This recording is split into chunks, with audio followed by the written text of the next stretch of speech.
All right, everyone should be able to hear everyone fine. Just to be on the safe side, go ahead and speak, Hustle. Let's make sure everyone hears everyone. Can I be heard clearly? Yeah, If not, please let me know. I believe you can. Everyone Oh just. my damn. All right, so got All right. got a crazy show today, Hustle. Mm-hmm. First off, want to thank people in the chat only on Xbox. Megatron, what's up, Megatron? Man, you want a link to the show, man? Just hit me up, man. We gotta get you up on here. I can see Come on you the through, man. link up right now. I just have to resize the boxes up, but I could do that on the go, on the fly. I could do that easy. Be nasty. I see you in there, and that's Mr. Hardy. I'm not sure how to pronounce your first name, kind sir, but Mr. Hardy. I see. Is that Ashley Gamer? Retro nerd. Good name, by the way. I see y'all. Thank y'all for joining us, man. Thank y'all for joining us for real. All right, so he says that I'm a bit low. Is that a little bit better, man? I don't know. Some people ain't complaining. You know, maybe we need to check your settings and not my settings. You know, I'm not able to hear like through the Zoom thing. I guess it worked like Discord, where I'm not able to like even notice that you're local. You sound fine to me. Yeah, I think I sound fine. We'll see, man. We'll see. First off, thank you for coming to the Addict Show, where we talk about the past, present, and future of gaming. Got my co-host, Hustle and Motivate. What's going on, Hustle? What you been playing lately? Ooh, okay. So wait, what I've been playing, a little bit Uncharted. Been struggling with that. Been playing, been on my Super Nintendo bag too, and I was testing out Burnout Revenge. I didn't stream it or anything, but I've been testing out Burnout Revenge to go along with my Retro Tank 5X. But I think I'm gonna say the hell with it. I'm gonna send my Xbox off to Stone Age Gamer. They pay me to say it, but I'm gonna send it off to Stone Age Gamer to get it modded to have the HDMI out. You know, I want like the best, like super best quality. So I'm going to end up doing that. But everything has been good. Like I just been, running around. Highly anticipating Horizon Zero Dawn 2 or Horizon Forbidden West. What's that? Next week? That's next week. Yeah. That drink drop next week. So I'm anticipating that. Horizon Hustle's volume was Forbidden low. West. Everyone else is Hustle too low, or is it maybe just his settings? Like on my settings, you're in the yellow, and I don't really feel comfortable putting you higher than the yellow. So we'll see a little bit more feedback, see exactly what we could do to adjust everyone. Okay, he's a little low. Okay. All right, I'll go ahead and raise him a little bit. Hey man, I turned it up on the goddamn. Pardon me, I turned it up on the daggone DBS. All right, okay, all right. I'll follow y'all. All right, I turned it up. I turned him up. Let me know how it is now. All right, so let's break this down. All right, first things let me know first. If I'm too loud, y'all. First things first. What else have you been playing, Hustle? What else? I've been in my retro bag lately, man. The main thing right now is Uncharted 3. I did have a chance to check out the Uncharted. What is this? There you go. I had a chance to play this for a brief period of time, just for a little bit. I don't notice a difference graphically, but I'm playing on the performance mode, not the 4K mode, because I had to play this at 60 frames. Still is an amazing looking game. Uncharted Lost Legacy is the game that I'm talking about if y'all couldn't see it. Still looks amazing. It's just, I'm getting back to that. So once I beat part 3, we on to part 4, and then we on to my favorite. I hear that, man. I've been playing. What's that game that everyone's been playing? The fighting game, Sifu. Oh, okay. So I've been playing Sifu. I've finally beat Dying Light, which we're going to talk about that briefly, and not necessarily the game. We'll probably talk about more about like the bugs and the state games come in these days, because I feel like that's more important than the actual game itself. Like, I enjoy Dying Light, but I do feel like it's one of those prime examples where it's like, come on, guys, we need to do better on releasing games that function correctly. Then we're going to talk about, have you played Sifu, Seifu, Geifu, Jeifu, Zivu? Like, I have not. Only because I've been, I've just been in my retro bag. But from what I understand, Sifu was kind of like, somebody compared it to Sekiro in terms of its difficulty. So you played it, so I kind of want your thoughts on it. But if it's anything like that, and it has like rogue elements, hey, listen, I tried Returnal and I put that thing right on down, dog. That's not my alley, dog. It's different. I actually think I can't do it. Look, Returnal was different. then Sifu, Seifu, Jeifu, Vivu, like I don't know. Sifu, we're gonna call it Sifu. Is that what it's called, Sifu? Yeah, it's called Sifu. Okay, yeah. Sifu's a little bit different because I feel like we'll get to that. We'll get to that because we do have a whole topic related to that. Because I definitely want to make sure that we go into that correctly. We got a $5 super chat from Kindred Hardy. Probably butchered your name, but you know the deal by now. You know the deal. Throw Platinum Games Trust in the bushes.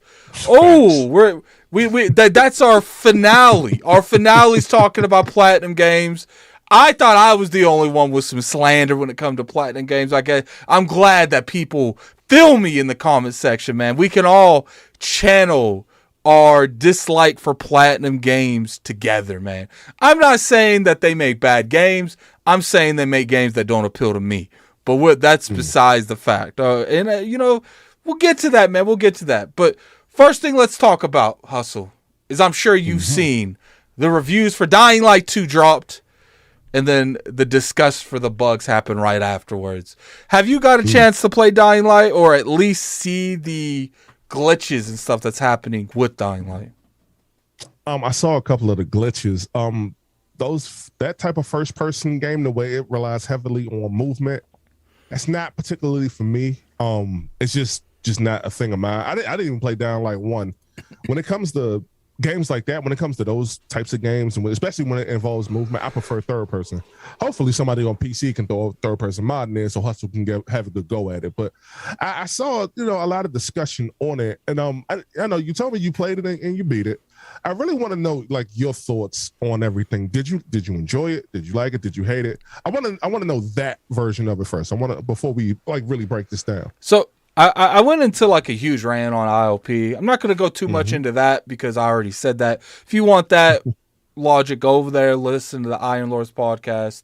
It's timestamped. First off, let me back up a little bit. All right, so I am officially confirming Addict Show will be on the Iron Lords podcast, Spotify, all those little media stuff. People ask for timestamps. I'm gonna be real with you guys.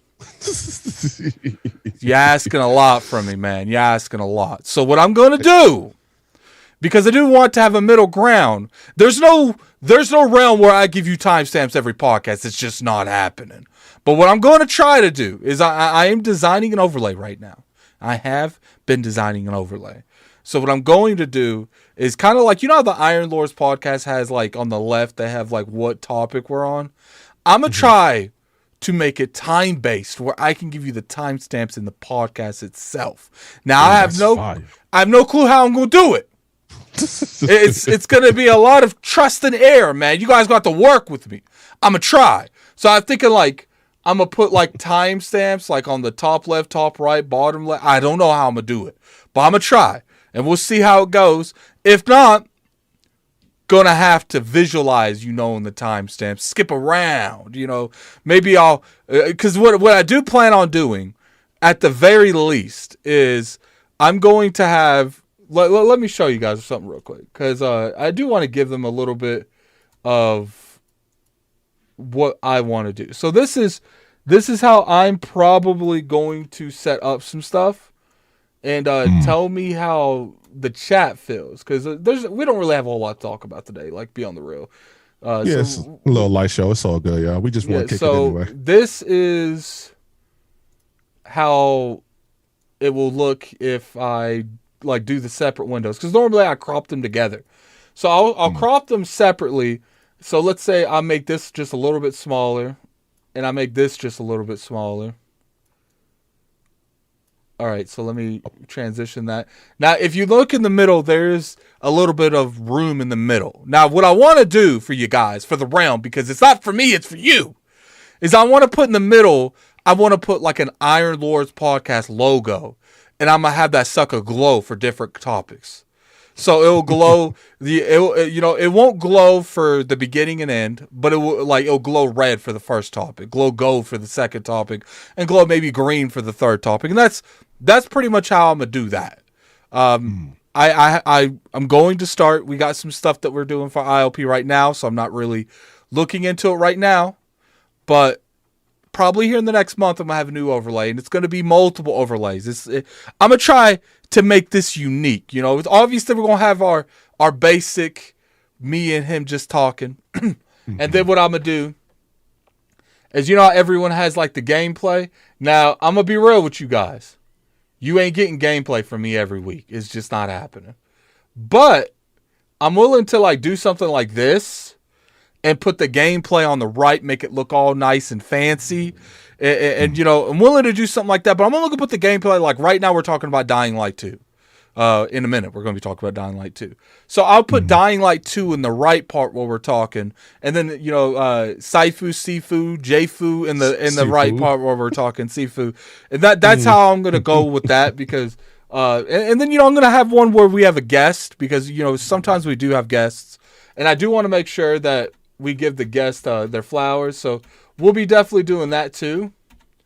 But what? Shout out to D Nasty in the chat, and I was just thinking this as you were talking. We should do like I don't know if you watch Partner Interruption. I'm not because I don't know if you're a big sports guy, but typically with who's that? Michael Wellborn and Tony Kornheiser. What they do is they'll have like a topic. We'll say we're talking about what's this Sifu, whatever. Say we're talking about Sifu. Instead of a counter to keep a timestamp, what they do is they may talk about that topic for about like 5 minutes or maybe 1:30 in the very beginning. I'm not saying that we should do that for the time length, but I feel like we should have like a set time and then the time should count down. Like that, I was just thinking that too. Hey, real quick, I don't know, did you see Big Cloud's request in the chat? I saw this dude, Addict, over here sounding.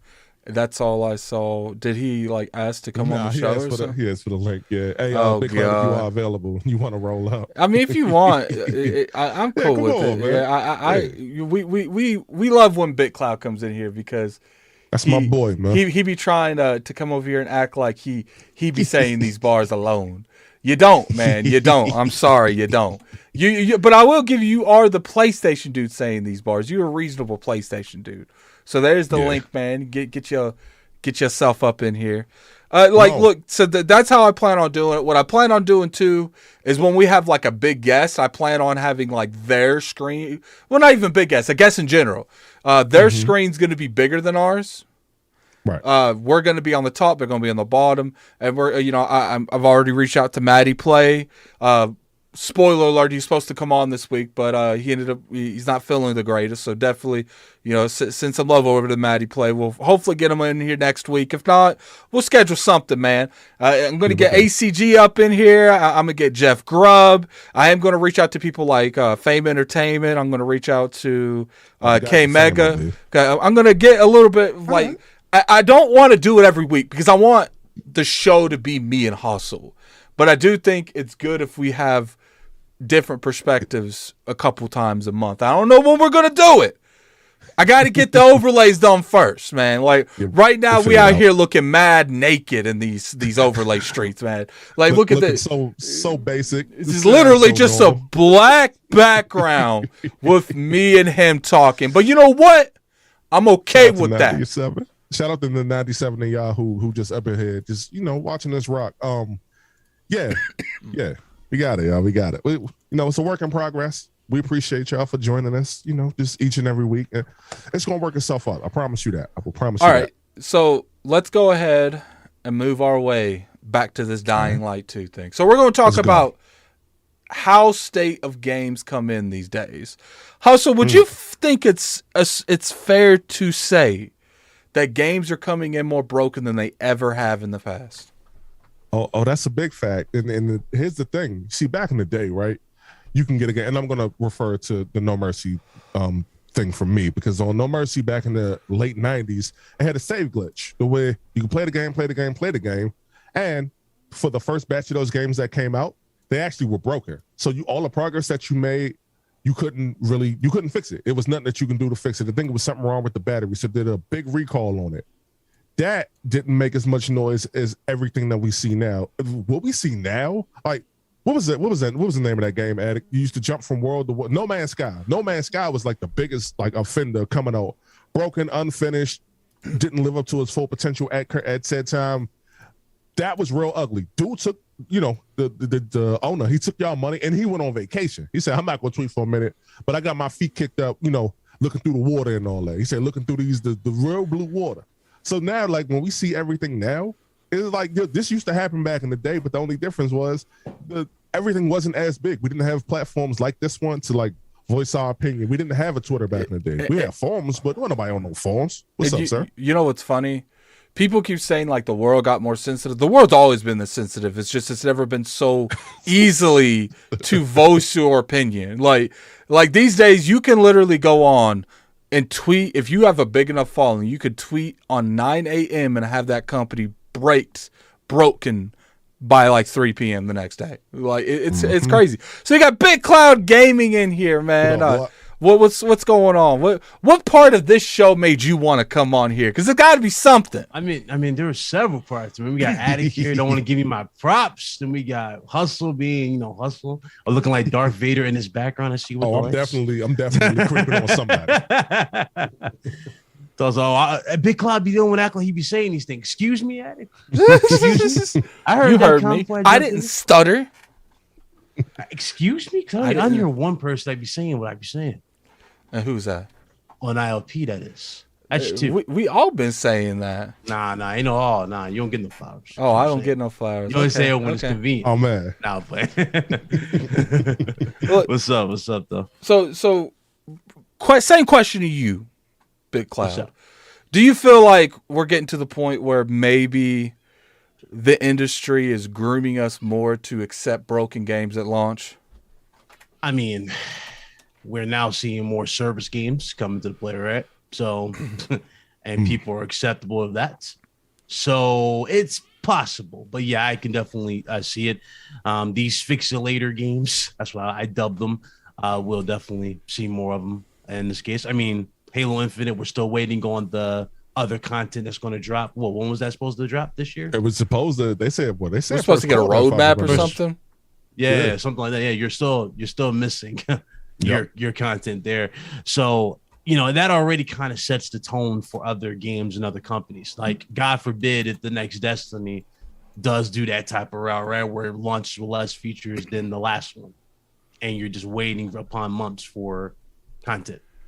So, in a weird way, I would say yes, because the market's kind of shifting towards that way, where they want to have these games that just live, longer than or in terms of playability, they want them to live longer than just 2 years or a year and a half, vice versa. So yeah, it's definitely possible. I feel like we've always had some form of live service games and multiplayer when it comes to DLC, long-term commitments on the game. I could name Halo. I mean, in some ways you could say the Uncharted games were some form of lives as a service. It's just now games like Destiny, games like Fortnite, like they've showed that you can fund an entire game off of these practices. And I don't think that we should do everything. I've always been, when it comes to games as a service, I want games as a service to be implemented in games that make sense. I don't want them forcing it. So would you be more acceptable of GTA 6 if it went that route?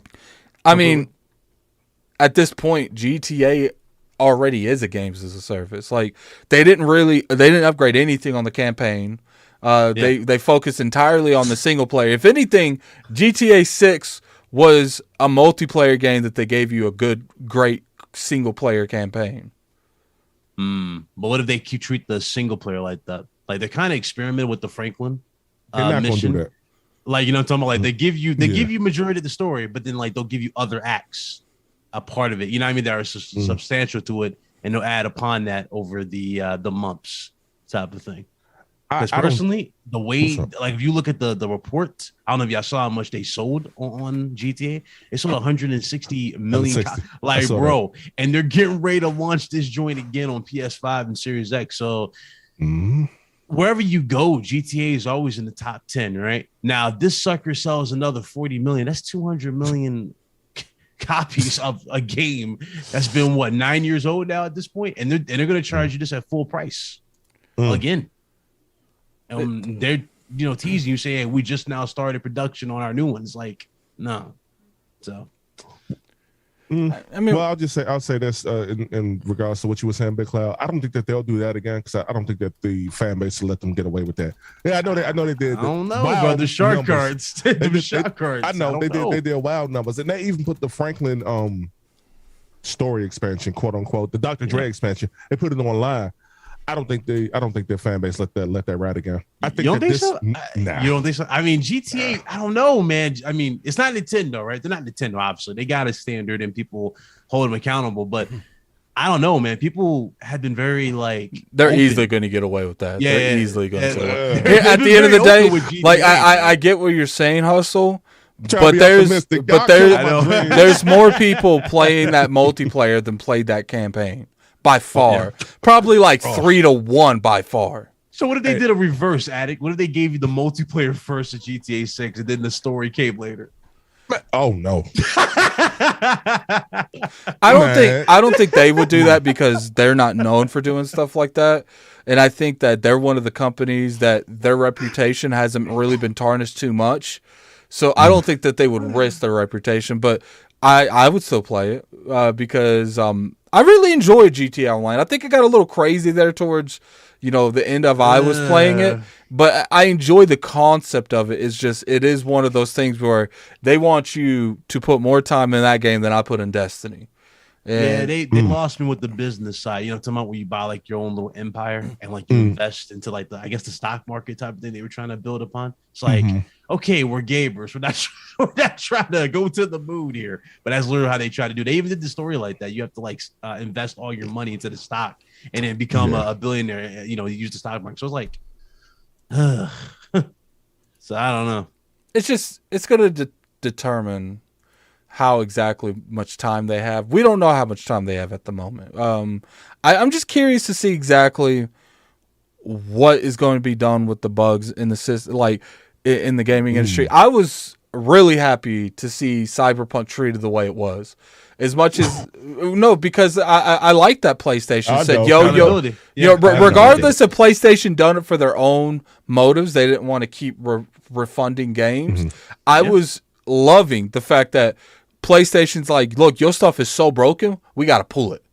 And I kind of wish that would be done for the majority thing. Like, look, I'm not saying if you got minor issues when a game launches, like some server issues, that's different.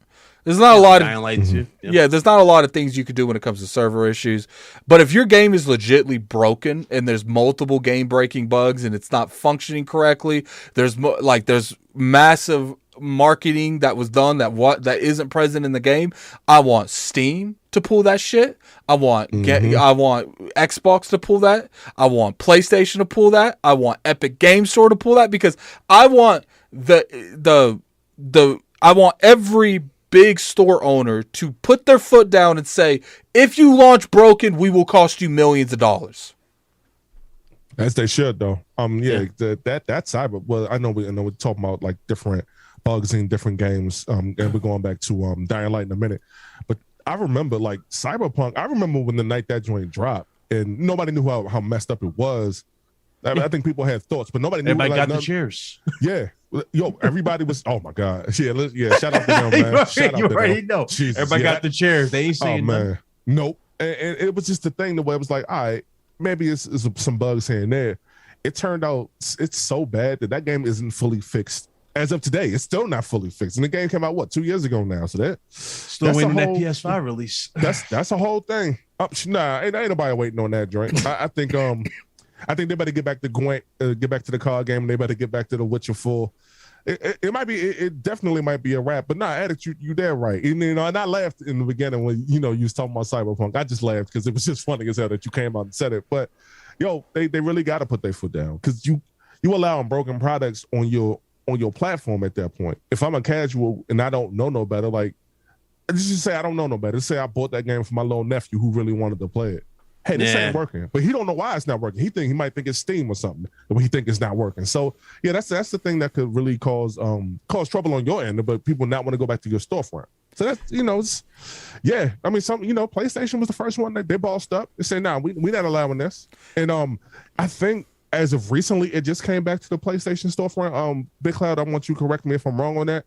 I want to say I read something. I could be wrong. Somebody in the chat let me know. It probably did because I think there's some patches that dropped for the game, so it probably is on the storefront again. Maybe. So I'm not sure. Just to clarify, what would you guys consider broken games that should have been pulled off the store? A Cyberpunk. Cyberpunk's definitely one of them. I think that's pretty much. I think Master Chief Collection should have got up out of there. I think Battlefield. I think Battlefield 4 should have got up out of there. I missed that one. Yeah. What else? Yeah. It's a lot of games that didn't launch. Okay, what about games that launch functioning, but they completely lied to their consumer base about what's in the game, like No Man's Sky? I was going to say that. Was Outriders one of those? Outriders, yeah, it's kind of like that. Yeah. Do you think that games like No Man's Sky that lied to the marketing, nothing they're saying is in the game? Obviously, they turned that around. It's working now. It's functioning. It has a lot of the original features that they promised in the game, but at the time, none of that was in the game. Do you think those type of games should be pulled as well? Like that, it's like look like, and I'm not saying that you just, I promised you a certain feature and it's not there, but I'm saying like I promised you serious features that's not in the game, like co-op, stuff like that. Do you think those should be pulled? No Man's Sky, it would have hit different if you would have said it was more of an ambition for what we wanted to do down the road. That would have been better because then he would have been like, yeah, we got most of it. You know what I mean? I get what they were trying to do with that, but personally, No Man, it kind of redeemed itself for a little bit. So I would say No Man's Sky is okay, but it took a minute. You know what I mean? Marketing was definitely not right there. But there are a lot of games that have these crazy, like somebody's posting in the chat, Christopher, that's true. Aliens, Colonial Marines. Yeah. Colonial Marines said we Fallout 76. Fallout, that's wow. Shout out to D Nasty for that. That's Fallout, and shout out to Todd Howard over there at Bethesda. He said, when that joint came out broke, first people he hit up was Xbox. He was like, how we fix this? Like when stuff like that happened, you just gotta delay your game, dog. Like, look, I don't know how much money it costs to delay a game. I don't know how much money it costs to like put a patch in the game, because a lot of games we see they get like day one patches and all that. I don't know how much bread that costs, but you gotta believe especially when you got like a games as a service and stuff like that, you gotta believe that you're gonna make that money back. So even if you gotta push it out just like maybe a month or two, or in Cybercase should have just delayed that joint. Oh, Cyberpunk, they should have delayed Cybercase. That's a Cybercase. Cyberpunk should have delayed what they was doing. But when you run across these problems and those problems are there, like, don't play yourself. Look, sometimes you gotta be like, hey, look, this ain't working the way that it should, and we can't put a band-aid over a bullet wound. So like, because your reputation is on the line. And that's the other thing. And I do want to go back to CG Project Red for a minute. Yo, bro, the way that they amped up Cyberpunk, and like you got to live with that now. Well, the thing about Cyberpunk, so this is where I got to take a little bit of not fault, right? But I got to take a little bit of heat off them. The community overhyped it. You know what I'm saying? They were holding them to like The Witcher. I'm one of them too, by the way. Yeah. The Witcher, like everybody, that was like the main thing. They was like, oh, you guys don't think it's going to be this great because Witcher was good. This, that, and the third. I'm sitting going, we haven't even seen the game. Half the stuff they talking about, they were moving stealthily. You know what I mean? Dude's like, oh, but it's going to be better. You know what you're talking about. This stuff's here. Third-person cutscenes are here. The damn game comes out. Were there any third-person cutscenes? I'm like, dude, stop. Y'all looking silly right now. And then, then we get to the glitches. It's like, no. Like, I don't think anybody, don't get me wrong. Everybody has a bias. Everybody has like a specific, preference or whatnot.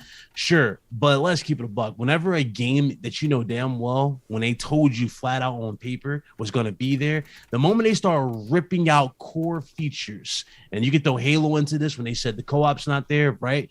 Any game that rips out core, or any studio that rips out core features from any game, it's like, bro, you have to really start looking at that different from what you see. But Big Cloud, though, I'd rather take a Halo Infinite situation, because at least when that multiplayer worked. It worked well, and it worked well, by the way, even though a lot of game modes. But what was the biggest thing? What? But what was the big thing you were hyped for Cyberpunk, right? Aside from the world, you were hyped for that third-person customization. It was the cars you supposed to customize. A lot of that stuff got cut. All that stuff got cut. And dudes like, well, you can look in mirrors around the world. Are you really going to be looking around looking for damn convenient mirrors to look at your character? No, you're not doing that. It's just the one mirror in the apartment. And I wouldn't kicking off that no more. Yeah, I feel that, man. I feel that, though. Like, don't get me wrong. Some games are cool with first person. They work. But sometimes a third-person perspective can really amplify a game. I think Cyberpunk would have been better if it launched better, obviously, but it was in third person. I think we would have appreciated it more, especially when we first saw it, that first showcase when he jumped in the car and drove off. It's like it hit different now because it's in first person. Like, yeah, it don't look the same. I think my issue with where things are right now with the industry is just how accepting people are. Like, you know, instead of attacking, it's kind of like the console war stuff. Instead of, yo, Battlefield 2042 ain't it. Don't buy that. Let them fix their stuff, then buy it. People are like, give them time. Give them time for what? Yeah. Like, explain to me. Give them time for what? They didn't have no problem taking my money at all. So why should I give them time to get they stuff together? Look, it's different if you bought the game and you was like, yo, it's kind of messed up, but it is what it is. I'll wait for it. Right. But, you know, I'm going to wait. But it's another thing when you're on Twitter telling other people not to be upset. Because just because you ain't upset does not give you the reason, the right, the audacity to say that I'm upset. I'd be upset whatever I want to be upset with. And if I paid $60, $70 on PlayStation for a game that does not work, Returnal, and you tell me not to voice my opinion on the matter, guess what? You getting muted. Because at that point, it's like, look, we got to be vocal, because if we're not vocal and we don't start really coming down on these developers and publishers for launching broken games, it's not getting better. It's going to get worse. Yep. You know, another thing that's kind of telling too, it was that game. It was Anthem. Remember Anthem? Anthem also had a bad. Yeah, actually, we got a $5 super chat from Kendrick Hardy. Anthem was all around a failure content functions, and that was actually in the game. The downgrade. Jeez. Yeah, I agree with you, man. Anthem, and what's funny is I was on the Anthem hate train. I know you were. Man. That's why you got quiet. And funny is your boy never left the Anthem hate train. I've never booted up Anthem besides the demo. I want to point out that the Addict was right. You can come at me. Man. You can attack me. It doesn't matter, because at the end of the day, I was right. That game came out and it didn't hit the way it was. And Destiny, my mistress, is still alive. So, you know, we got a $5 super chat from Dabuk. Hold up, Mike. No, the doctor. The doctor. The doctor. Yeah. Like, there's like something on my screen a little bit, so I couldn't say the doctor. 63. It wasn't 83. 63, Brother Addict is preaching. It's like, look, like, that's my only thing. Is like, I just don't want it to be a standard. That's all. Like, I don't mind if some games, depending on even games like Cyberpunk, games like Bethesda makes, as long as I can realistically understand why your game came out a little buggy, I can get down with that. But if your game comes out and it's not playable, it's not buggy, it's not playable, it's different. There's a difference between. Hold on, Addict. Y'all know what we forgot though? WWE 2K19. Oh Lord, when they turned to human crap, it was 2K20. Yeah, it was 2K20. It was so bad they skipped a year and they coming back this year. Oh yeah, it's 20. Yeah, it's 20. Yeah, bro. Like, you know what's funny? You know, I'm glad you mentioned it. Did you see the gameplay for the second one? That joint looked horrible. It looked uninspired. Like, what did you learn? You didn't learn anything. You haven't even seen that much gameplay up to this point. I'm like, bro, AEW and Yuke's about to slap y'all back to reality when they drop Ace. I cannot wait. For you. I cannot wait for you to take the crown back. And there's a big issue too that I pulled it on ILP, that I'm not saying every publisher out there does it, but I do feel like sometimes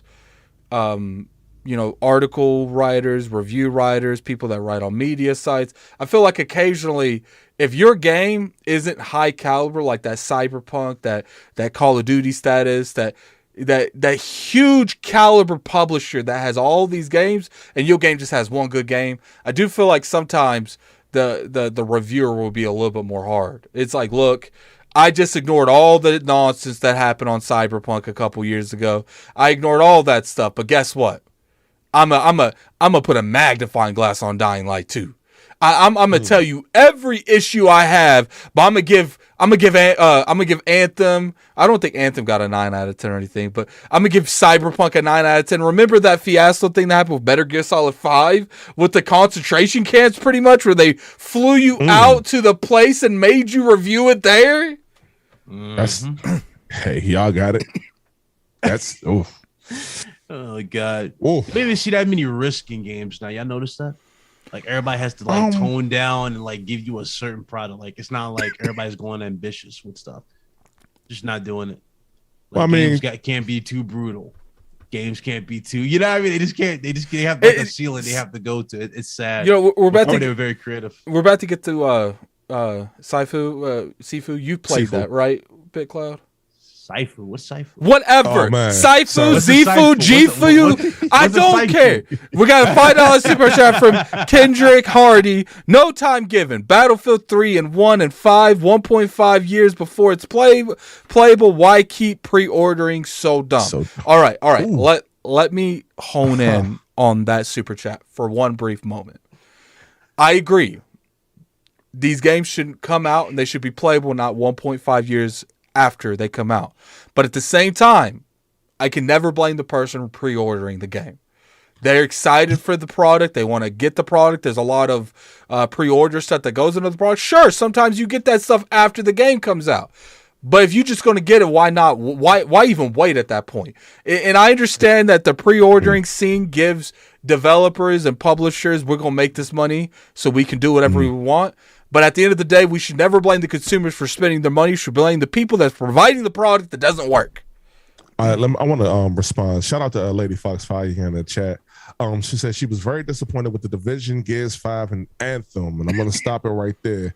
Battlefield 2042. Hey, yo, if you pay for that, yo, shout out to you for that because you got it. But the Gears 5 thing, that's going to hit my heart a little bit too. I wasn't a Gears dude up until that point. I started with Gears 5.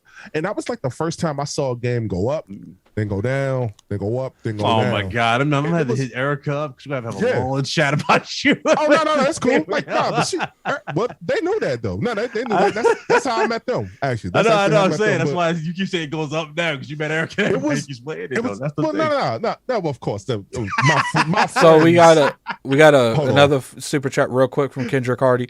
Addict, we called that during the EA live demo of Anthem. We was all there. We felt it was a failure leaving the demo and we couldn't play. I agree with you. I definitely agree with you. And it's like I said, I don't want to my thing is I want to point to take the spotlight off the people pre-ordering the game.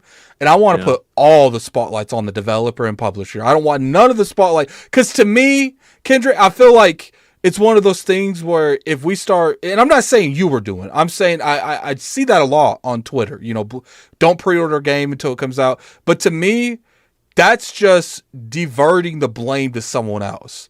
Like we need, at the end of the day, we're consumers. We buy shit. That's what we do. And that's why my mindset is we should never blame the people spending the money. Sure, you could call us dumb for spending money. I'm down for that. You call me an idiot all you want. You can sit there. You can hashtag addict don't buy that shit. I'm going to be like, I still bought that shit. So, you know, like, I get that. We got a $5 super chat from Christopher Jetzer. Okay, whatever. Jetzer. I guess Dying Light 2 had a lot of cut content from the original E3 trailer. However, I'm having fun with it on PC, but I didn't realize how much it changed. Yeah, I will say some of those. Did you guys see those downgraded things? Yeah. No. They were pretty significant, pretty significant. They improved on a lot, though. But at the same time, it does feel like a lot of the heart. I don't know if you feel like that. It kind of just been cut a little bit from this game. Like it's lost a little bit. I do think like it's not bad, but it feels like you lost a little ambition. and part of me gets on my nerves on that too, because it's like, why put that energy out there and try to act like you can meet it? Like Ubisoft, stop doing that. Show us what the game looks like at launch. You can even have a little bit of a downgrade. Something that we have to get Digital Foundry to show us a downgrade. So, like, you know, famous thing was the Puddlegate from Spider-Man. People attacked. This is something to do with the day and night cycle. No, it's not. That particular scene was high def. They really put a lot of detail into that because that was what they was promoting the game with at the time. And people are like, oh, that's not what happened. Like, if you took that scene and the artistic change from that scene and you put that across the whole game, it was definitely downgraded. Now, did that mean the game was worse than it was? No, the game was still good. To you guys, I think it was average as hell. But, it is what it is. I just want the energy taken off the people that's calling the people out. You should have looked at the Insomniacs. You should look at the Techlands. You should look at the EAs and say, we don't like this. Now, downgrading's different because I do think that that's a marketing thing. I don't think we're getting rid of that. I think it's sleazy. I don't know about that. After the Watch Dogs things, I don't ever want to hear that. Yo, I'm about to say that Watch Dogs C3 trailer. The thing is, though, is the Watch Dogs thing was bad. But we still getting downgraded looking games. So was Anthem though. We saw Anthem. But Anthem was still. The thing is, bro. Anthem. Anthem. Hold up. Let me talk.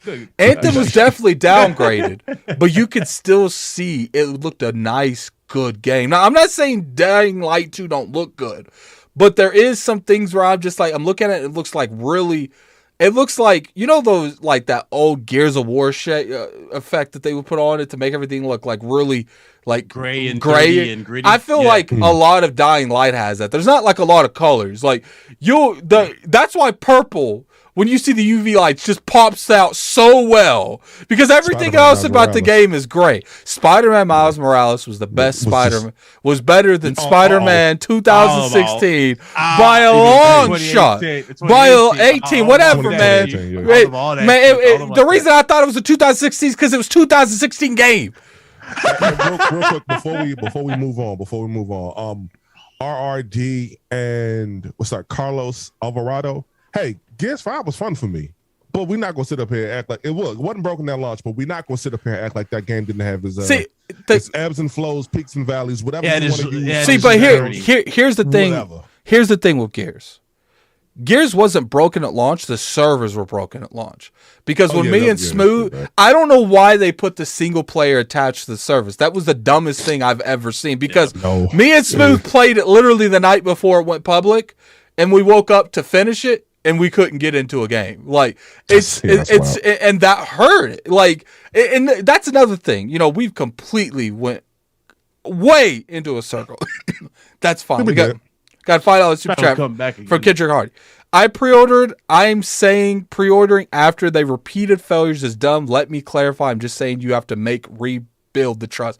I agree with you. But even at that point, I still will say if I buy every Final Fantasy game after they've let me down for 10 years, 15 years, 20 years, 25 years, you easily could call me dumb. I will accept that. I might get like a dumb beanie with dumb players across the top and wear that when I'm being real dumb. But at the end of the day, I completely understand that, and I value and I appreciate that kind of standpoint. But I do think even if I'm being dumb, which I've been dumb a lot with buying games, it's still my money. It's not my job to make sure that product comes out and works right. It's their job to make sure that product comes out and works right. Now, I've always been one of those people when it comes to standing together with people and make sure stuff works. I've always been one of those people that if there's enough of a movement, I'm down. I'm there. Like the Battlefront 2, I'm down. I'm there. Like I got to feel like me standing against the trend is going to work because I'll be real with you guys. We're not the casual consumer. The casual consumer is what spends the majority of this money into the market. So my standpoint is, unless I see a lot of the media jumping on it, a lot of the influencers, kind of like we're seeing with NFTs.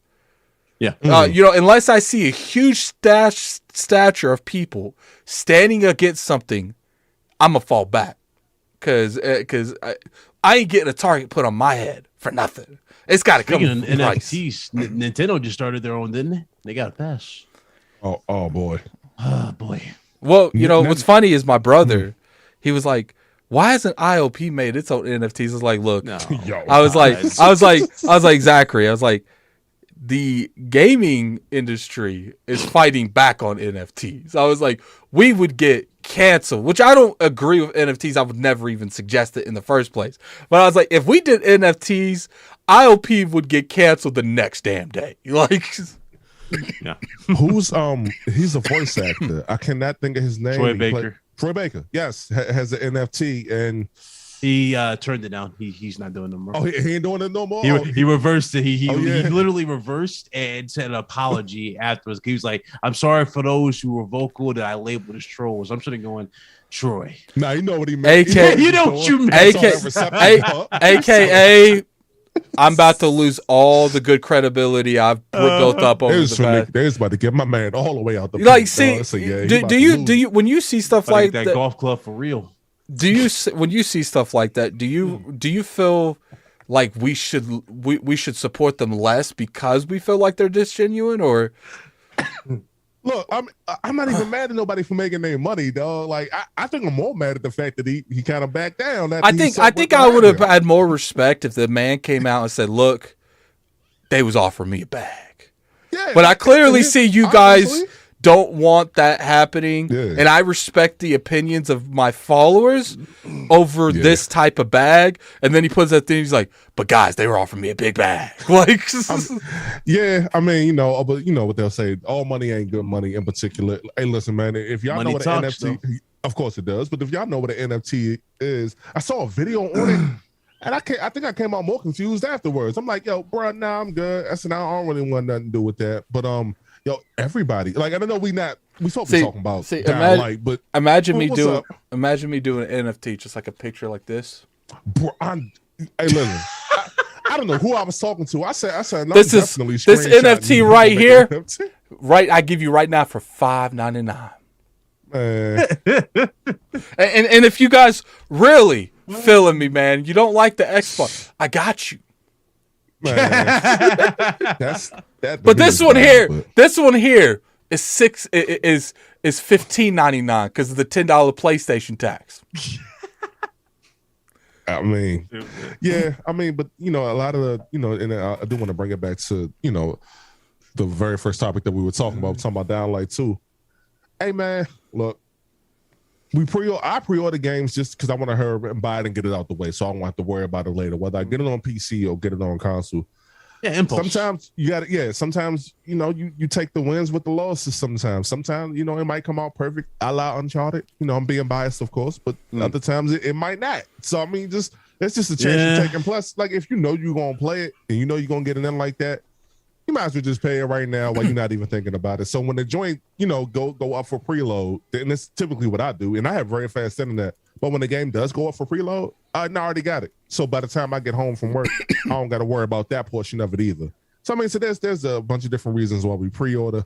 I'm actually sorry to hear a lot of the things about Downlight 2 because I saw a few other reviews on it. A lot of people, it's like up and down, positive and negative, but it seems like it's more positive. It should be ironed out in a couple of weeks, but it's sad that, unfortunately, that they have it now. I don't see them lasting for that long, the glitches and whatnot. I mean, at the end of the day, I just want the industry to improve, and I don't feel like... I know the majority of these devs don't want the games coming out. I know there's a reason the majority of this happens is because publishers push for, they want to get it before the next financial quarter, et cetera, et cetera. Yeah. And some of this has worked out for some publishers and developers, but, there's a chance it doesn't. And with like CD Projekt Red, if you went back and asked them, do you want to delay this another year or coming out? I'm pretty sure every single person in that office, including the people that pushed it out, is going to say, let's delay this a year because it didn't work out well for them. Like it really hurt their company as a whole. I think the government had something to do with that though, Addict. The Polish government had something to really say about what was going on over there. So that's why I don't particularly blame. I know we was kind of crapping on them earlier, but and rightfully so, but that they were their hand was forced a little bit. So and I don't want people to forget that either. We know it was like a super bad experience and everything, but their government kind of. On the bright side, Addict, we did have one game that had a super smooth launch. You think about it. Oh, what's that? Master Duel. Oh, Master Duel? Yeah. That must be Yu-Gi-Oh. Man, it's Yu-Gi-Oh, man. Look, I don't want to go too much in Yu-Gi-Oh, but man, like I was at my girlfriend's house. I'm playing Yu-Gi-Oh, and I'm feeling myself because I'm winning over and over again. But then I start playing people that actually know how to play. Then I start losing over and over again. $5 super chat to Kendrick Hardy. Make your money. Let people be suckers like Addict and pre-orders. I'm really bad with pre-orders. And I really am. Like, I think the only person I know that's worse than me is Kid Smooth. Kid Smooth will buy anything. It doesn't matter what it is. He's gotten a little bit better throughout the years. That's why it's so amazing to share a digital library with Kid Smooth, because when I attempt to buy it, he's already bought it. But, since me and him both come up as content creators, we get the majority of the games through review codes these days, so we don't have to really worry about that. But, man, there was a time where I was buying a game every week. And I'm glad to say that time is over. But let's move on to the game we just recently bought. It's called Sifu, Sifu. All right, so I'm assuming a lot of you in the chat have played it. I'm kind of curious to hear your opinion. Put it in the I personally have not. So talk to you guys in the chat. Tell me how you guys feel about it. And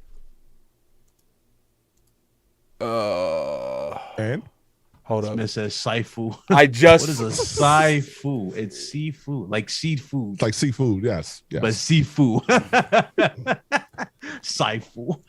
Look, I will say it however I want. All right, so let's talk about Sifu. Let's talk about play Shaq Fu for saying that. So, Sifu.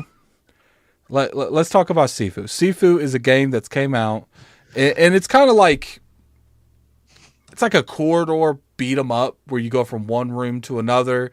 I like the way that they've handled stuff, and I like the way that they haven't handled stuff. I think it's a really unique concept. I do think that the controls are a little janky, and I feel like I'm not control over my character sometimes. Like, sometimes if someone comes too close to me, I'll be beating someone up, and I'll be about to finish him.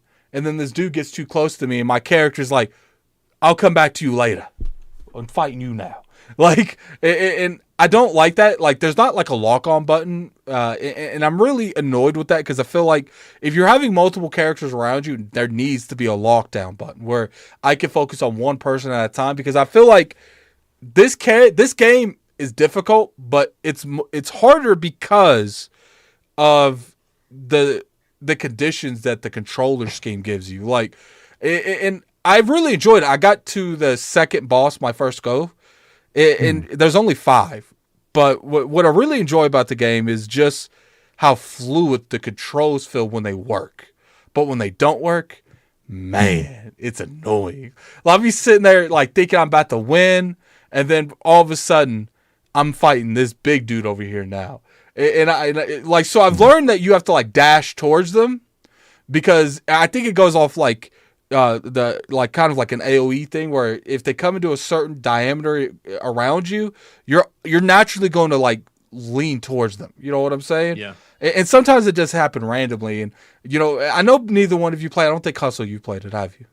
No, I haven't, but I do have a couple questions. Okay. So I was listening to Weapon Wheel this past Sunday, and BG had kind of went into his whole thing about it. So apparently this is more like Mortal Kombat, and what I mean by that is, like, in order to block, first off, you don't use the directional pad to play this game. You use the analog stick, right, Addict? Yes, the analog stick. How would they, like, this is more like, I will agree with you. Sometimes, yeah, like, it's weird. You have to block up and block down, which to me, well, you could do a general block, but when someone comes out with like a weapon, you're gonna wanna like kind of like sleeve to the side, like. You don't want to just block, because if people hitting you with like poles and stuff, they're gonna get through that block pretty fast. That's why they give you that. Yeah, that's why they like, if they're swinging some kind of weapon at you, you can like strive to the back a little bit and just miss it entirely. You're not blocking it; it's not hitting you, and you could do the counter attack immediately. And I really enjoy the game, but it's like I said, the only issue I have another issue where this is one of the most unique mechanics that I've ever seen in gaming, where it's like if you die, you age, and you get wiser with defeat. Basically, that's what they're saying. Well, the more times you age, the stronger you get, but the less health you have. So you could do a lot more damage when you're in your 70s, but you get hit like once or twice and it's a wrap. So what what I would appreciate it on here is a little bit more of a cinematic approach. Now, I know it's probably because of budget concerns and stuff like that, but at the end of the day, the budget of the game is not my concern. I'm still going to give my opinion. I'm still going to talk my shit. So you wanted more of a returnal approach, like when you die? No. Like, you do like the cinematic. Kinda. But like when you get killed and you fall to your death, I wanted there to be like one of those things where it zooms out and it did you guys I don't know if you guys seen, for the people that seen the Witch Queen DLC trailer, it showed the hive being regenerated from the light. I wanted to see more of that where, you're on the ground, you're messed up, and you see yourself aging while you're waking up. You know what I'm saying? Okay. And I don't think that they did that well enough, and they don't really they don't explain a whole lot of why you have this ability either. So I'm just like, I get what it is. It's kind of like, a beat 'em up where you have 5 levels. The point is to get through the levels as easy and efficiently as possible and keep that young age, because you have to go through 5 levels without dying of old age. And that might seem easy to the people watching the chat, but all it takes is like dodging the wrong way and you've lost a couple years. And how the aging mechanic works is, let's say I start, I die, get like 1 death counter. You have these things, I call them the Goku characters because they like glow yellow or something like that. So if you beat like key characters or these Goku characters, it lowers that counter. So let's say I die 3 times, I have 3 counters, but then I kill a Goku character, it goes down to 2. So now when I die, I age 2 years. Or it'll be 3 years. Because when you die, you gain 1. You age 3 years. So the more you die, the more you're going to age. So let's say that you do really good. You only die 1 time in the first place. When you get to the second place, you're going to have an aging counter of 0. And when you die, you're only going to age 1 time because you had 0 and you just get that 1 from the death. And I think I think it's a unique thing. And I honestly think that someone needs to buy this studio because this kind of concept is so unique. And regardless if they didn't have the funds to properly do this, I want to see a Sifu, Jfu. I want to see a second one that has the correct funding. And you see, and keep in mind, how the game's about revenge. You're going after the people that did wrong by you at the beginning of the game. So, and when you come across these individuals, there's 5 of them, obviously 5 levels, 5 people.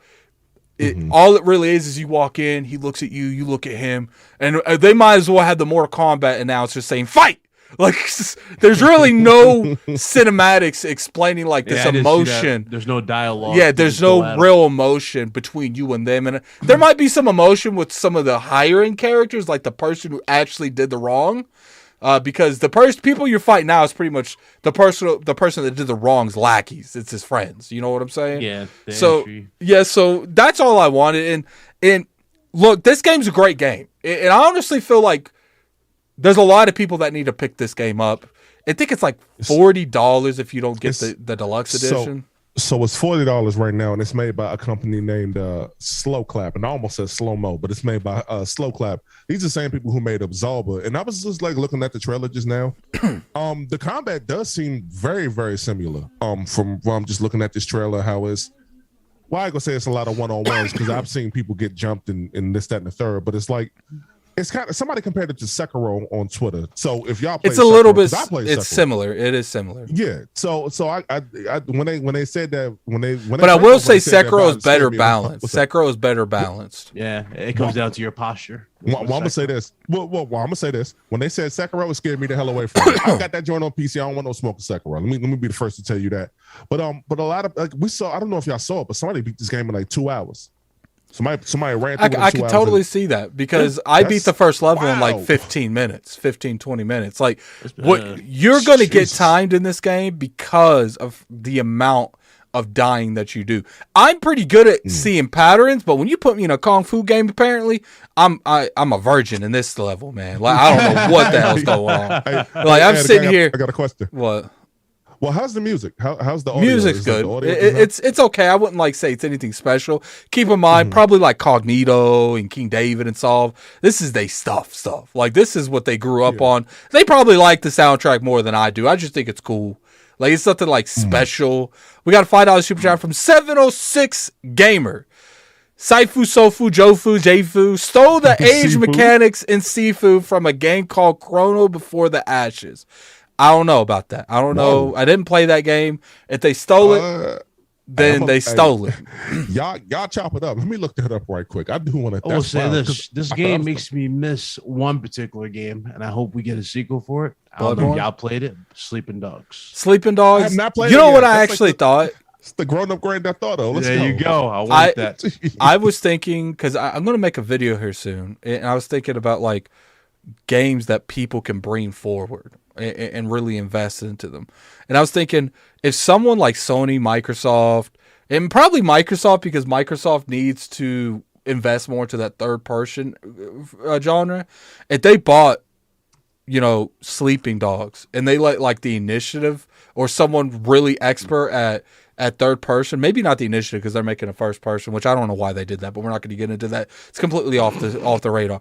But if they would really invest into that and give that a proper budget, give that a lot of time to really cook, I think that could compete with something like an Uncharted.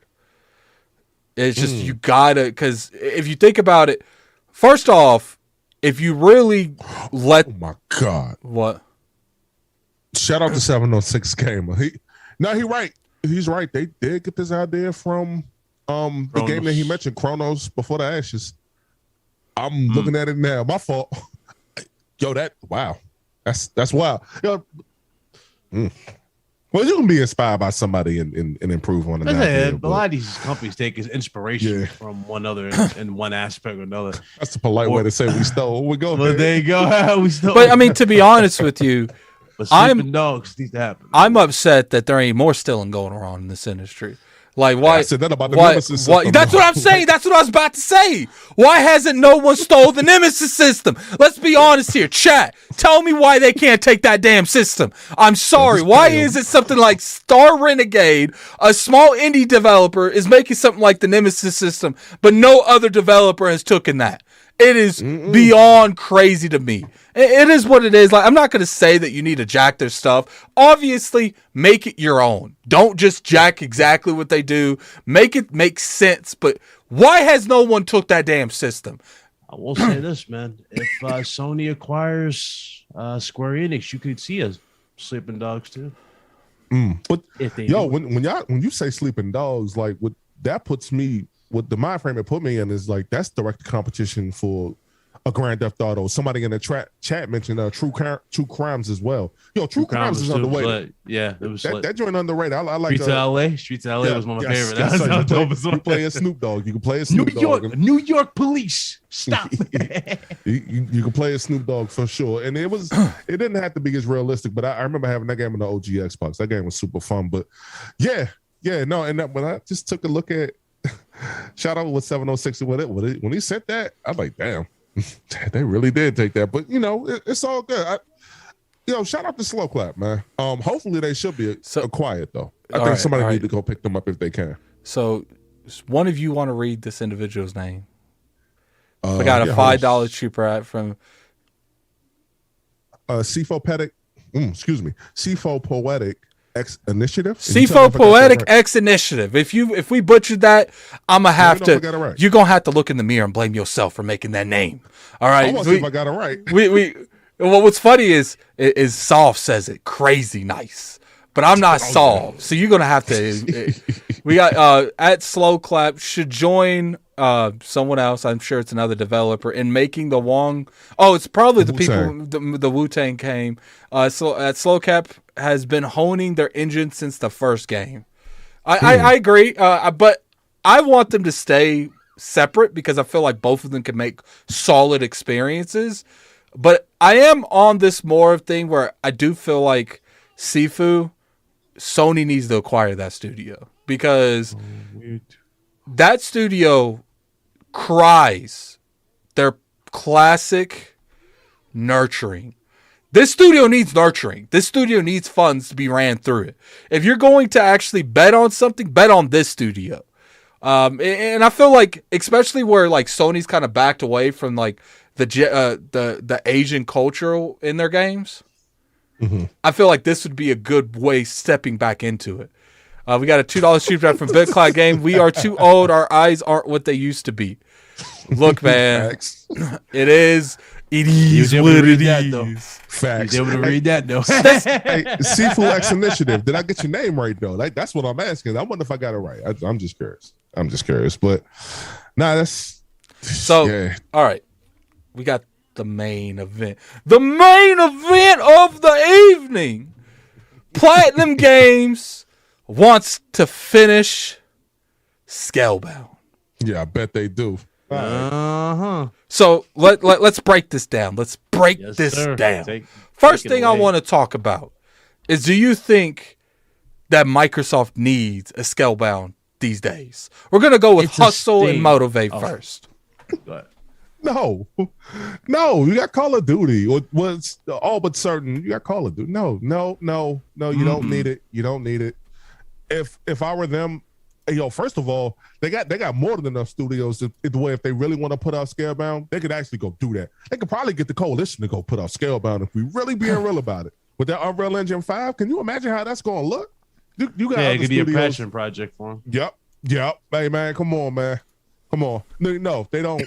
Not only do they not need it, but they don't need Platinum Games either. But no, I don't want to jump ahead. I'm gonna slow up. I'm gonna slow my roll just a little bit. I'm gonna hit y'all with some facts in a little bit. But no, they don't. We're definitely gonna go into like the actual studio and whether or not Microsoft should trust them into investing into another shot at Scalebound. So let's go to BitCloud. Do you think that Microsoft needs Scalebound? Considering they are getting better, I do think they still lack that type of games. Yeah. I mean, they got Doom, they got Call of Duty. That's really all you need on your resume right now compared to a Scalebound. But if we're talking about mending the flame, so to speak, people still hold on Microsoft for the whole Scalebound not working on the Xbox. I do think if they wanted to make up for that, it would be smart to get them, let them do it. But at the same time, is it worth the investment, so to speak? You know what I mean? It's up in the air. It's a toss up. I mean, you can flip a coin at it, to be honest, and just say it like that. Now, if they gave them Unreal Engine 5 and let them have the tools of the trade, I ain't gonna lie, I would be lying to you. I would be lying to you if I said I wouldn't be interested in seeing how it will look. You know what I mean? With that type of approach with those assets. You can get that super chat. Sifu X Initiative. Yes, you did, sir. Thank you very much. It said, I'm too old. Wait, hold on. I'm old too, bit. Yeah, we all old over here. For the record. 29. I got bad. 29. I'm 30. It's the 30. There you go. All right, y'all. Yeah, my knees already started to jerk when I walk. Don't worry about it. BitCloud know when you turn 30, he's gonna wake up. It's gonna be cold one morning. And it's gonna happen to you. It's gonna be cold one morning. You like, yo, do I gotta get out of bed? It's gonna hurt. Don't worry about it. I'm 36, by the way. Every day is a struggle. So you old when you know what time it is by looking at the day.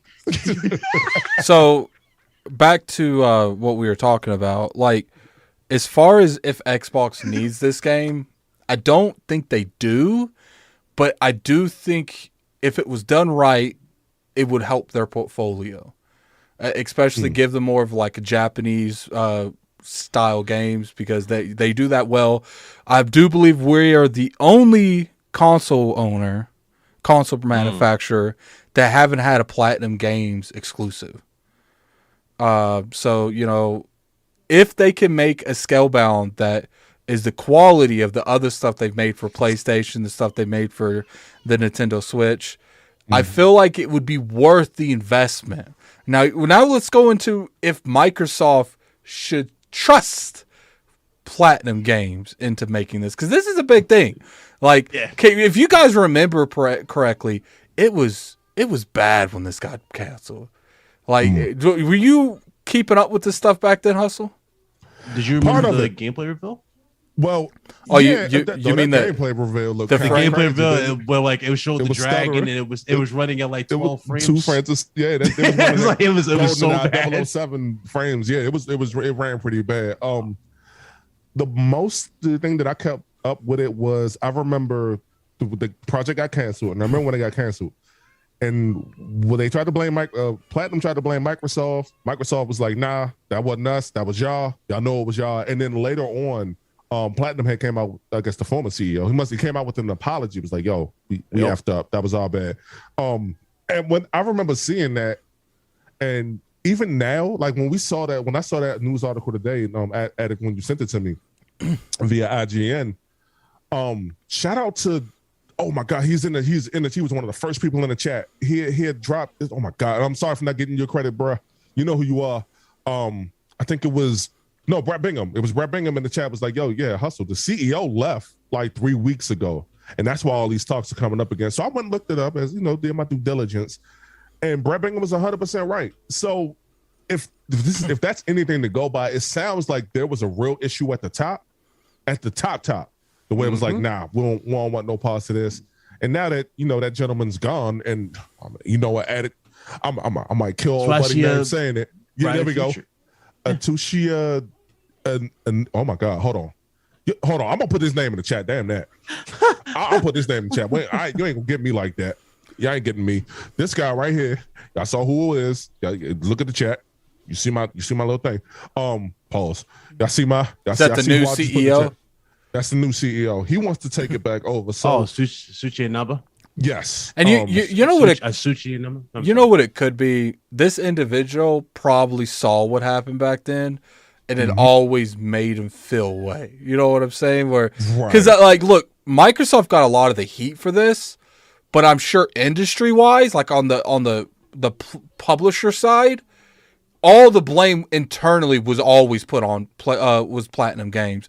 And I'm sure there was a lot of publishers that saw something like this and was like, not necessarily they won't work with them, but it was like, we're going to have to be really cautious when we work with Platinum Games. And I'm willing to bet that happened for a while. They might still be getting some backlash for what that happened, because in the actual statements, he said he apologized to the fans and to Microsoft because they trusted them as a partner.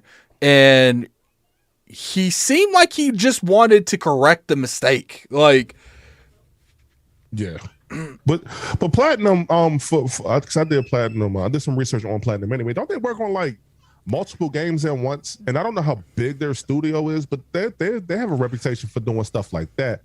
Like, if I think if Platinum slowed down, we'd get more titles like a Bayonetta.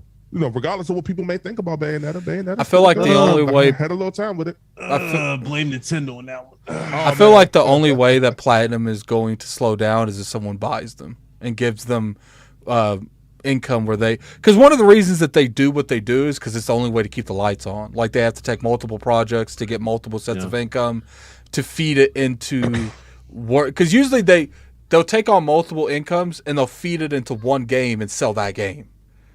And I get it. We got a $5 super chat from the Doctor 63. Devil May Cry plus Panda Dragoon. Hashtag just one. Well, Cognito's not here, so Solve ain't here. Definitely feel free. See, I've never played Panzer Dragoon or whatever it's called. I'm gonna be real with you. I think you'll like it. I'm the no cap. I really think you will like it for real. It's not it's a flying third person game. I think you'll like it for real. So, I think you'll enjoy it. All right, so BitCloud, do you think that Microsoft should invest and trust Platinum Games if they were actually entertaining this? Would you personally let that trust and investment go out? I mean, if they're owned by Microsoft, then that means Microsoft has the final say in terms of how they go about it, right? No, I'm not talking about buying them. I'm talking about just making Scalebound. Oh, just make a Scalebound. It's tough, man, because their track record's not over the top. I mean, look at Bayonetta on the Switch, for God's sake. Even though I blame the Switch for that. I'm just personally, I would say, if they wanted to, remove the stain from their shirt, which is Scalebound being canceled on the Xbox. You know what I mean? Because a lot of people still hold that against them to this day. If they wanted to amend that and make up for it type of thing and be like, yo, this is our apology and let them make the right game. Now they have a more accessible console. Sure, if they wanted to do that. The question is, how much is that project? You know what I mean? Is it worth the investment? And personally, it comes down to them. They have to make it worth that investment. They have to show off, you know what I mean? That it's worth. So it's worth it. Because the first gameplay we saw of, I remember it was only got 3 frames. It was really bad. Everybody was going, oh, it's just a video. I remember people were damage showing that. They were like, oh, it's the video, or the stream was lagging. I'm like, no, that's the stream wasn't lagging that bad. I was not lagging that bad. So they definitely, if they want to make something ambitious, you got to make sure you show that your improvement since then. You see, I'm going like your direction since then. Have you improved since we first ever saw Scalebound? And then I would say, yeah, it's worth investing in and doing that. So okay, here's my standpoint. I think Microsoft should invest into it if it is an option and Phil Spencer is interested.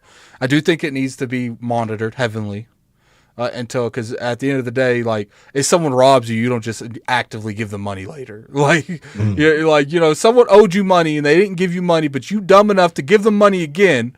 This time you're probably going to send a bouncer over there to collect your money. So, that's my standpoint on that. Now, hear me out, guys. Imagine an E3 moment, because we don't know if E3 is coming back, where that they got that digital event, and they say, we got one more game for you. And then they do this clever marketing where they don't tell you the game. But at the end, it shows that Devil May Cry Dante looking character, whatever his name was, and he showed up on the stage on the video, and his dragon showed up behind him, breathed in front of him, and it said Scalebound coming out in 2023. Would that set the internet on fire? Yeah, it was a stealth announcement. Oh yeah, where they just show like the banner. Yeah, yeah, that'd be fire. They did that with the Order 18. Like that right there would be like a mic drop moment for a lot of people. Just like if Sony was to go with the Order 2, you know what I mean? Like it would be like a banner. They don't have to show gameplay. They ain't got to show no sounds or nothing. Just be like, by the way, guys, we have a very special announcement. He walks away, banner gets showed, and then the team comes out and talks about the project. So yeah, I agree. Underrated. The Order 1886, hella underrated. I know a lot of people don't like it because of the quick. They make it. They really don't like it because of the quick time cutscenes in that game. Yeah, like the Gears of War, though. It's like Gears of War. Like the joint cool. That joint was cool to me. I'm at the part where you team up with the spoiler alert. I'm at the part where you team up with the Indian girl when something's amiss or something's afoot. Yeah, you find out. Yeah, you beat it, right? You beat the game. Not yet. You beat it? No, I played it and I put it down. So okay. What I want to bring up when it comes to Scalebound, and I see a lot of people in the chat saying it's past, we need to leave it in the past. I agree with you. This game could easily stay in the past. It wouldn't bother me. But we got 230 people in the chat, man. Hit that like button. Let's get that over 100 likes before the end of the show. Hold on. Before we even go on, shout out to Hip Hop Gamer in the chat. Hey, you might be on to something when it comes to that PlayStation backwards compatibility, sir. I'm just saying, you might be on to something, man. He already know. That's my brother. We've been saying that for the longest. You know what you should have said, Hip Hop? You should have tagged. Well, not tagged. Let's not be that messy. But you should have put a post on Twitter that said, when you guys write about this, when he gets announced, just make sure you spell my name right. That's right. For sure, sir. I've been telling people that like a lot of stuff that Hip Hop's talking about is a long-term goal for PlayStation. And they better get on it. Yeah, it's a long-term goal. It's not something that's going to drop in one patch. It's something they have to build towards. That's why they're doing all this stuff and changing the format and whatnot. Now they're fixing something we've been asking for the longest, and that is multiplayer games. We need those on PlayStation. Ooh, side note, before we move on, I'm getting the OGP. I'm getting the George Foreman Grill PS3. So I can play PS1 and PS2 and PS3 games. No, sir. I'm definitely about to go. I like retro stuff. I missed a lot of I stopped questioning him a long time ago, Big Cloud. No, when he said that, I just thought about Mystic when he made the damn console into a legit grill. Like he bought a shell on the PS3, put the George Foreman grill in there and made it. I'm like, really? Well, that's a shame. But I'm definitely confident though. What's up? Let me finish that statement real quick. Like, when it comes to why I think this would be a big deal, it's not necessarily about completing anything that they need, because I don't think they need Scalebound. It's not about completing something that that they want, because I don't think they necessarily want Scalebound. I think it's about correcting the past. And I think it's about moving on with that scenario. Like Big Cloud, it's been 5-6 years since all that happened, and they still ask Phil Spencer almost yearly, at least 2 or 3 people, what happened with Scalebound. Or they'll use an argument like, well, oh yeah, Microsoft is so trustworthy. Y'all forget about Scalebound. It's like, okay. And how about we take that from them? We we give them that shot, and we give them that redemption game, and it become this passion because they can't say nothing if it's legit what they envision it to be all those years ago, and when it delivers and it's fire. I mean, hell, nobody can say nothing. And I just feel like, PR wise, coming out with Scalebound would be. I think there's 2 games that Microsoft can hit: Rise Son of Rome sequel and Scalebound. If any of those showed up on a stage, the internet's going to catch on fire. The media is going to gravitate so hardcore to Microsoft, it's unreal. I could just see the title lines now. Microsoft revives fan favorite. Or Microsoft does this. Like, when is the last time you guys heard of a game getting canceled and being brought back 6-7 years later? Like, it doesn't happen often. I mean, Phil Spencer was just in the interview, I forget with whom, but after the Activision deal, he was like, yeah, we try and bring back Guitar Hero and as well as a couple of other old favorites. Hey, if you bring back Guitar Hero, bring back DJ Hero. That's all I gotta say. They're not gonna do that one. Bring back DJ Hero. Let's talk about that. They ain't gonna do that, Big Cloud. But it's just the thing. If they want to go back and dig in the crates, so to speak, and do that, like I said again, they don't need Platinum Games to make that game. And if I were Microsoft, even though they don't need it, if I were them, I would have something like that in the tuck anyway, just to be like, we got a new thing over here that's kind of like a Panzer Dragon type thing or whatever. I would do it just for the versatility of what you had. But I will say that it does look like Microsoft's been real comfortable here lately with hiring third-party developers making games. Like I'm very confident that Capcom is making a Killer Instinct. I don't know when it will come out. Wait, hold on, Capcom. Yes, I'm pretty sure it was Capcom. The Capcom who had Street Fighter V exclusive to PlayStation. I know PlayStation. Look, man, I know Sony funded it. I think first off, Capcom addict. Look, at the end of the day, that's what's going around the Twitter streets. You can watch multiple podcasts hearing that. Right. But if they up their mind.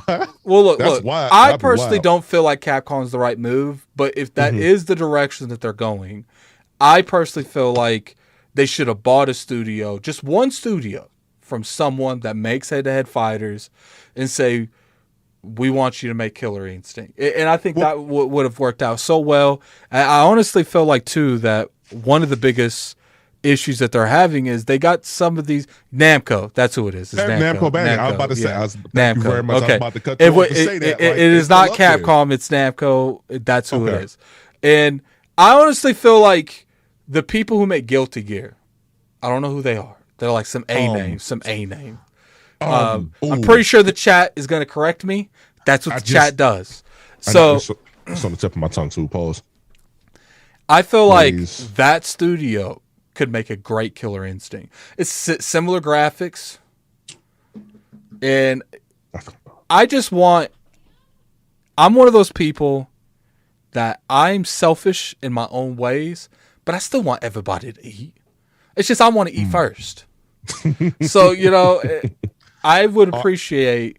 That's why the WB Studios meant so much to me, because I would have wanted them to pick up that over something. Arc Systems, yes, Arc Systems works. Yes, I would have preferred someone pick up WB Games over something like Activision. Sure, Activision makes the most sense industry wise because they have those yearly thing. But to me, when it comes to portfolio and what Microsoft is missing, I felt like WB Games made the most sense because they would have rock steady to make their superhero games.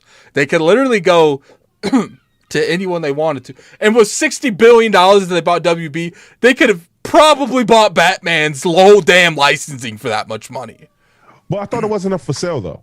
I thought, well, No, they bid for it. They bid for it, but they decided if Microsoft would have dropped the kind of energy they dropped into Activision, they would own WB right now. Like,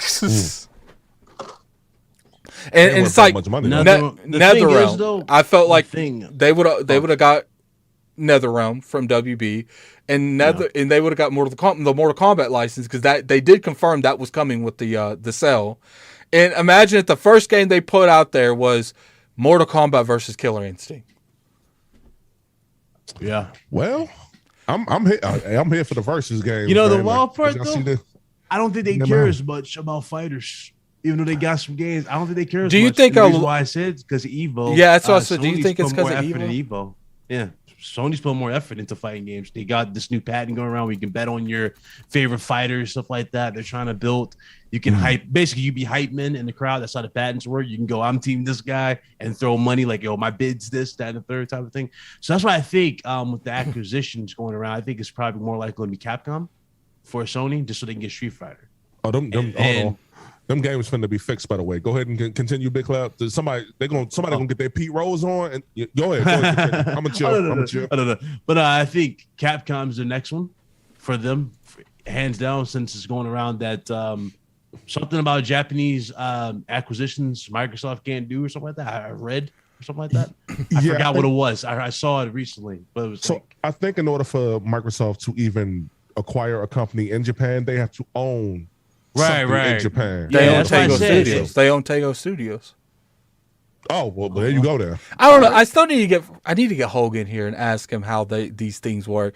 I'm going to reach out to him in the next couple weeks to come on here. Yeah. Because I'm still, like I've been told on the back end that don't believe that. Like, it's technically there, but what I've been told is you could easily find your ways around that law. Like, and I think a lot of it has to do with like Japan themselves invest into some of these companies, but I know they don't do it with everyone because I don't think they do it with Sony anymore. I think that when it comes to a certain point, like I don't know if Sony doesn't want them doing it, or maybe the Japan government pulled out for their own reasons. You know what I'm saying? I don't know exactly what's going on there. I'm not over there. I'm just telling you what like I see on the internet and stuff. Side note, real quick. Apparently, someone in Saudi Arabia, I don't know if he's like a prince or he's been investing into billions of pretty much everybody. Like a lot of people have been trying to buy stocks into a lot of stuff, like especially Capcom, because Capcom got some hitters. Man, boy, don't they? They got some hitters, and we don't see them. Like, where's the Mega Mints? Here is this one. Do you think maybe they're making that Platinum Games is making this type of public statement? Because this is a big public statement to literally come out there and say it was our fault. We the one that cheated. We the ones that spent the life savings. Like, we did all of this wrong. You think they might be trying to like mend that fence a little bit to be like, yo, let's work together a little bit. Maybe you come in the back. Maybe after this game and we prove ourselves, you come in the back door with the bag and you buy the company. Like, I mean, look at it like this. You're known for one of the biggest fails in a long time next to Cyberpunk, right? You're known for that. Your game's known for that. And then you're also known for being probably the only publisher to blame the actual publisher for your mistakes. Even though the publisher's idea or the publisher's responsibility is to advertise said game. That's about it. It's your job to make sure it works because it's your game. Well, I mean, we can't say that 100% because I do know that Microsoft did seem like they were pushing like a co-op experience into the game. So, because if you look at that article, they do bring up in the article that was one of the reasons they're having such a hard time is because they're not used to working with those kind of systems. But it's just like, at the end of the day, you're still a developer. That's why I talk about diversity. Like when it comes to making sure developers are diverse in the type of games they make, because there's certain studios like the people who make Horizon Zero Dawn, Guerrilla Games, they were making a first-person shooter before that. So they diversed that all the way over there. And I'm not saying that it wasn't because they didn't hire talent that was working with those type of games. But my question is, why didn't Platinum hire talent that was working with those type of games? or at least contractors that have experience in multiplayer experience games. They didn't do none of that. And I can't say that it's in a bad thing or anything like that. I can't say anything. I don't know what happened. All I do know is that all of a sudden, it seems like Platinum Games is interested in making Scalebound out of nowhere. Sure, they've came out openly said that they would like to, but they've never been this vocal. And I personally feel like in the back of their mind, if we come out there and we do our best and we give them a game that's Game of the Year material, they might buy us out and we can stop with these 8-game rotations. Like, so saying you never bite the hand that feeds you, though. See, because now they got to heal the hand. They got to do that, they got to do that Far Cry thing where they ripping the bullet out, and then they got to nurture the hand back to health. Nah, they're going out like Ethan and what's that? Resident Evil 7. Them boys stay getting, it's over. It's over. I don't losing limbs and then putting them back. Yep, and then we got you can't. I don't think you can piece this one back together though, dog. I don't think because for all intents and purposes, they're not needed. Like honestly, they aren't needed. Like we being real with the spree that Microsoft did. They got like 30 plus studios. Like if somebody wants to make Scalebound or remake it or make it, now, the thing is though is like Nintendo buys them. Well, how did y'all feel about that? I think that would make a better sense. I think it makes because they stay working with them like that. Yeah, that makes more sense. But like it's not like they can't buy the IP. But Nintendo and Microsoft buddy, Phil might just be like, hey, I throw you a little bone or whatever. Like he might do that. He very well may do that, but I wouldn't be tripping off that. I just feel like it's not necessary to get Scalebound. But man, if that game came out and it was, imagine BitCloud in one E3, they announced a Rise Center Rome 2 in Scalebound in the same conference. Yeah, he just said, "Hey guys, at one point we made a mistake. We just fixed it." Phil was like, "Yeah, we made a mistake in the past, and we want to make it right." I'm very happy to announce or make these two announcements. You see them back to back. It says Scalebound, and then it says Rise 2. The world goes crazy. And if you think about it, they already brought Fable back, so they corrected that. That would be the last two. That would kind of like it would really it would be one of those things where it's like we have openly admitted that both parties have done wrong in the past. But we're here to fix it. And I think it would give them a lot of PR, extremely positive PR. Yep. I think all you would see is Microsoft's for the players, Microsoft's for the developers. Microsoft gives second chances. Right. Before we move on or before we end, where did y'all hear that this Bandai Namco rumor that they're doing Killer Instinct? I know you said it was in Twitter Spaces or podcast. I figured you was joking around, but is there like some type of like valid source that I can take a look at? Because that to me will be a little different. Because for those of you who don't know, for those of y'all who don't know, one of my favorite games on Nintendo Switch was made by Bandai Namco, and that's Super Smash Bros. The game Super Fire. I don't care what nobody got to say. At this point, I love that game. I see. At this point, Microsoft needs to make a studio and hire nothing but ex-Super Smash Bros. The devs and make a Super Smash Bros. For the Xbox. And because at this point, they have Banjo-Kazooie, they have the Doom Slayer, they have Halo, they have Arbiter, they have all the people from Gears, all the people from Sea of Thieves. They have so many iconic franchises. They have Spyro. No, I don't want the new R-Stars. Let's be no. That's why I said that you hire the people that made the real GOAT, which is Super Smash Brothers. And I honestly think that you get that. They're going to be fine if they don't do shit, we're saying. Let's be real here. Apparently, Jez Corden said it somewhere. We're not going out there and putting misinformation. The chat says Ches Corden, so we're going to. That's what y'all said. That's what the chat said. You could take that how you will. But I would like a Scalebound, not for me personally, just to show that Microsoft is trying to correct past mistakes. And that would be really nice because you got it with Fable. But I do feel like Scalebound was that one time in the Xbox history where I felt the hate. Like, I generally... It was bad, Hustle. It was bad. I was YouTubing back then. It was bad. But anyway, what do you guys got anything else to say about this? Platinum Games wants to make Scalebound. Well, in closing, it sounded like the former CEO said something, or probably did something he shouldn't have did, and now that he's out, it's hey, can we get back good again? And they, Microsoft, they might say, you know what, come on, let's get back good again. They don't need to. Again, I'm gonna stand on that one and say they don't need to, but they probably, they probably just haven't saw something else. But piece of advice for Platinum though, because they got a lot of good games. Like I saw Nier Automata on that list, and they got like Bayonetta. They got good stuff over there. I would just say try to work on stuff one at a time. And I know Addict Show said something earlier about are they trying to get acquired. I mean, if I had the brand, honestly, I probably would pick them up. Like I would literally or something, yeah. Just for confirmed. Hustle is in talks with Platinum Games right now to pick them up. Oh man, I almost cursed on here. Oh man, yeah, I wish I had the money to do so. They'd be working on one thing at a time. It'd be a masterpiece. I tell you, everything would be quality. They'd be like, "Well, what we used to do this? I don't care. I don't care what you used to do. Everybody, slow down." I will say this though, it seems like a lot of these CEOs though, low key, are like the cause of a lot of stuff, especially morale. Like I noticed, like the morale seems to have gone up after this acquisition news. You know what I mean? Like everybody's excited for it, and that's a brighter future that could lead to better games. Better focus on quality. So obviously, Platinum Games, the CEO leaving. I don't know, Addict. There's possibly, there's a possibility of a light. You know what I mean?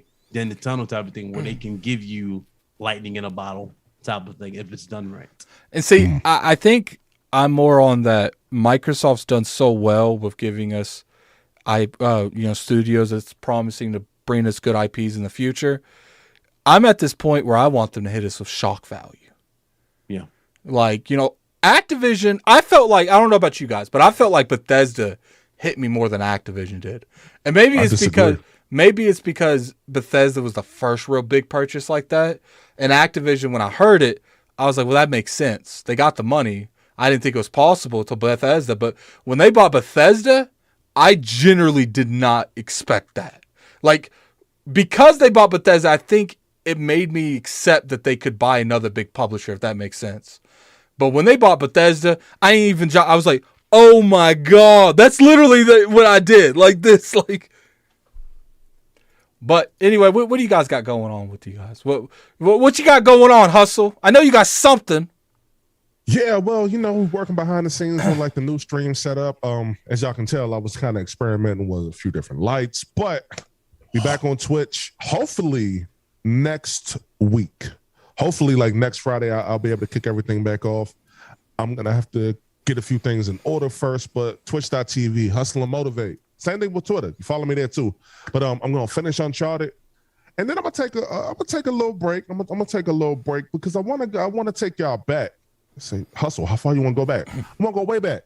I wanna go way back too. Bang bang. Oh my God. Yes, sir. Yes, sir. I told you, man. I value told my you, retro Big games. Cloud. I don't question him anymore. How about we go a little back, not all the way back? How about you finish the order first, then you go back to that? You know what I should. That Sekiro. You know what you could play, Hustle. You could play Sifu, Jifu, Zivu. You could play that game. Play Shaq Fu. Play Shaq Fu. Oh, we definitely passing on both of those. We're passing on both of those things. I promise you that. See, at least Sifu looks cool. Shaq Fu, man. Shaq Fu had the cover. Look, man, he had the cover. He's like this. Shaq Fu 2, for those of you all who don't know. How did that game get a sequel? Shaq paid for it. What you mean? Shaq paid for it. TNT money, NBA money, he paid for it. The same reason why Superman 64 didn't get a sequel. Hey, Big Cloud Game, what you got going on for you, man? You already know, man. Fridays, RGT Podcast, 5 p.m. EST. Guys want to check us out? It's on the channel, Big Cloud Gaming. All my work for IGN should be hopefully posted this month, so I'm just chilling right now. Let's go. Getting hyped because I'm waiting for the okay. I don't know if I'm going to cover Elden Ring or Horizon or what. I don't know. I'm waiting. Otherwise, I'm going to have to buy these games. That's the reason why I didn't even buy Sifu. I was sitting there going, are they gonna call me for this? And I was like, And I see this one guy. I'm like, you lucky bastard. So some dudes on the list got certain games, but we'll see if I get it. And if I get it, then I'll obviously start my cover. But yeah, that's what I've been doing. And I definitely appreciate everyone coming out. We had up to like 240, 50 people in here. The Addict Show's definitely grown. It's like I said, I do know that all of this looks basic as hell. Can we get one more like to hit 100, please? Can we get two more likes to hit 100, please? We're at 98. Hustle's OCD's gonna get him. So I'm gonna go crazy for Hustle's mental health. Hit that like button for Hustle's. Yeah, what's going health, on with this feel the glow type of mentality I've been seeing now with Addy? You notice things like feel the glow. I want glow this, glow that for the layout. What's going on, bro? I just want to look. What's going on? Look, man, I'm oh, so you need more glow, huh? Look. I want to look presentable. All right, like all these black bars. This ain't it. Like this ain't it. Like no. Like so, I'm a reach out. We're gonna get this taken care of. I'm a really look into. King wants me to do an intro and stuff like we have on ILP. That's coming later. That's not my priority. My priority. You already got one though. Well, no, not intro. That's the ILP intro. Yeah. My priority is making sure the podcast looks good. Then we'll move on to the intro and stuff like that. We'll move on to that then. But I appreciate everyone coming through, man. We're going to go ahead and close this out of here. And until next time. And next week, I'll probably try to get Maddie play on. I'm going to try. It just depends.